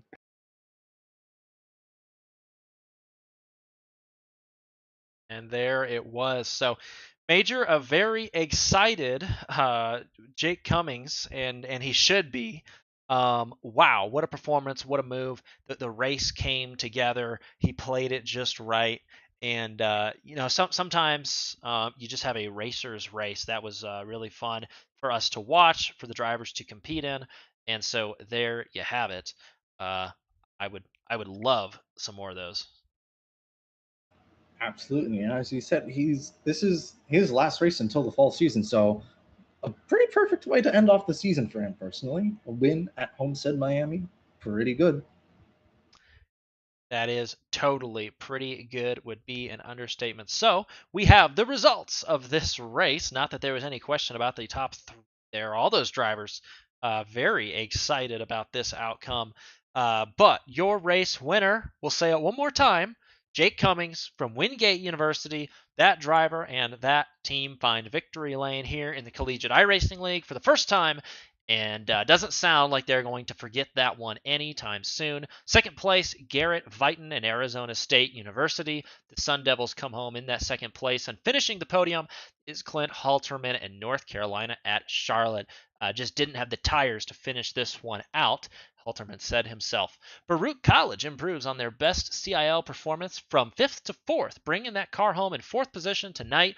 Matthew Norberg and St. Clair State, from North Carolina State, going to be in 5th position. That'll round out the top 5. St. Clair College and Zach DeWale do find themselves in 6th position, followed in 7th by Jason Wallet Drexel University.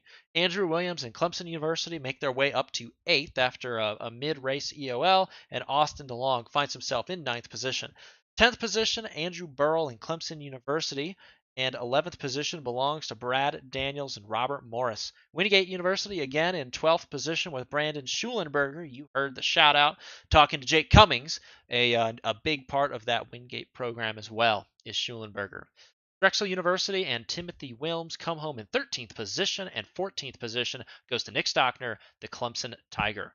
Ohio State University caught up in some mid-race trouble. Going to be 15th after coming to the lead not once but twice after starting 16th. So it doesn't get much more up and down than that. And then Thomas Toomey and the University of Virginia will bring that car home in 16th position. Major, that will complete the results, and that completes this race. And wow, it's going to be very exciting to see who is coming out on top. We're going to go to Atlanta, the old legacy Atlanta in these Gen 4 cars. And if you, as the viewers, enjoyed tonight's Homestead action with multi-grooves and a lot of race strategy, tune in at 9 p.m. next Monday night. Circle it on your calendar because, Major, that is going to be a stiff competition. Absolutely, and I think old Atlanta is going to suit the Gen 4s a lot more than modern Atlanta. So we'll see how that whole race plays out for the grand finale of the Summer League. I think that is correct. So we're going to go to Atlanta next Monday night. We're going to crown a race winner, but not before we go to Road America in the GR86 series, and we will crown a winner there for the championship season. The final GR86 race for Season 8 this summer is Wednesday, 9 p.m. Eastern. They're going to be running into each other, going through the grass. It's the classic tin top racing there at Road America. And if you've seen the SCCA runoffs, you know it is a physical combat. And so that is going to be on Wednesday night, 9 p.m. And then we will conclude the Cup Series that you watched tonight and Season 8 overall this summer there for the event on a Monday night. That'll be Monday night at 9 p.m. We will see these drivers back behind the wheel one more time of these Gen 4 cars before we roll into a short off season, and then the back to school fall events are going to be on. But from myself, Josh up in the booth, and Major Monsivice here along with me, we have enjoyed bringing you this race. You can see Wingate University with the win tonight, and Jake Cummings putting that blue car 007 goes to victory lane. Thanks for watching, and have a great night.